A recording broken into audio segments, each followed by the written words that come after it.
বাসায় কেউ আছেন? কে? আমি ডিশ বিল নিতে এসেছি। আসুন, ভেতর আসুন।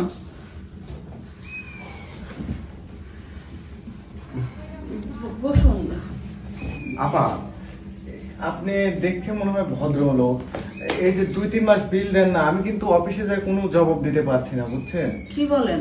হ্যাঁ। গেল মাসেও তো আমার হাজবেন্ড বিল দিয়ে আসলো। না, কোনো বিল দেয় নাই। দেখেন, এই যে আপনার হাজবেন্ডের নাম হচ্ছে গান আরিফ। এই যে আরিফের দেখেন হচ্ছে গান, এই যে গত মনে করেন যে এই মাস 3 মাস দিও। কিন্তু ও তো আমাকে বললো যে গত মাসেও বিল দিয়ে আসছে, তাহলে আমাকে মিথ্যা কথা বলছে। এখন সেটা আপনাদের মানে পারিবারিক বিষয়টা তো আমি জানি না। আচ্ছা, তাহলে ভাই আপনি এক কাজ করেন, আপনি আজকে যান, আমি ও আসলে কথা বলে আপনাকে বিলটা দিয়ে দিচ্ছি। না আপা, আমি কোনো মতেই আজকে যাব না, ঠিক আছে? আজকে টাকা নিয়ে তারপরে আমার অফিসে যেতে হবে। কিন্তু আমার কাছে তো কোনো টাকা নাই, আমি কি করে দিব আপনাকে এতগুলো টাকা? আপনি টাকা দেন, না হলে কিন্তু আমি লাইন বিচ্ছিন্ন করে দেবো। না না, ওটা যদি বিচ্ছিন্ন করে দেন তাহলে আমি সারাদিন ঘরে একা একা বসে থাকি। আপা, আমি আপনাকে একটা কথা বলবো, আমার কথাটা কি রাখবেন? হ্যাঁ, কি বলেন?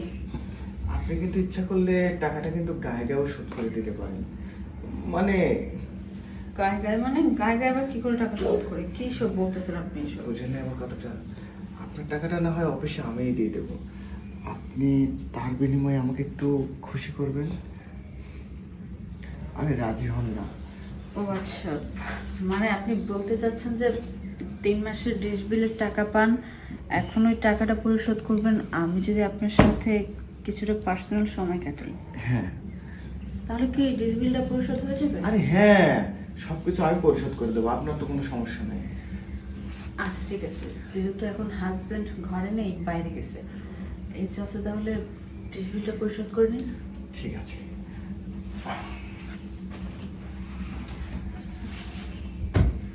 সত্যি আপনি অনেক সুন্দর, আর আপনাকে যে কিভাবে আদর করব সেটা আমি বুঝতেছি না। আমি করছি, আসেন।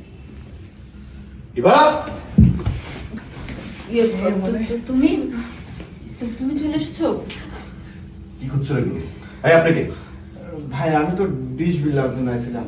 ডিশ বিল নিতে আসছেন, তা বিছানায় এগুলো কি করছেন আপনি? বিছানায় আসলে সেরকম কিছু না, ম্যাডামের চোখে একটু পোকা গেছিল তো, অনেক ছটফট না, করছিল। আমার চোখ কোনো পোকা জানে, আমি সত্য কথা বলতেছি।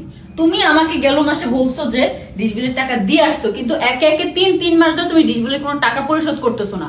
উনি সবসময় এসে আমাকে চাপ দেয় টাকার জন্য। আজকে তো রীতিমতো আমাকে বলে ফেলছে যে আমি যদি টাকা শোধ না করতে পারি তাহলে লাইন কেটে দিবে, আর বলছে আমি যদি ওনার সাথে কিছু সময় কাটাই তাহলে নাকি ডিশ বিল পরিশোধ উনি করে দিবে। এই আপনার ডিশ বিল দেওয়া হয়নি? না তো। না। অফিসে যান, অফিসে যে দেখেন খাতায় আপনার ডিশ বিল দেওয়া হয়েছে, আপনি আবার আসছেন কিসের জন্য? যাই হোক ভাইয়া, আমার তাহলে ভুল হয়েছে, আমি আসলে অফিসের খাতাটা দেখছিলাম না, আমি আমার ব্যক্তিগত খাতাটাই দেখছিলাম। যান, বের হয়ে যান। আরে যে আমি ডিশ বিল দিয়েছি কি না দিয়েছি সেটা বড় কথা না, তাই বলে কি তুমি একটা লোকের সঙ্গে বিছানায় এই কাজ করবা? আচ্ছা, আমার ভুল হয়ে গিয়েছে, এবারকার মতো মাফ করে দেওয়ার কখনো হবে না। আচ্ছা ঠিক আছে, আর নেক্সট টাইম যদি দেখি এই ধরনের আজে বাজে কাজ করতেছো, ঘাটটা ধরে না বাপের বাড়িতে পাঠিয়ে দিব।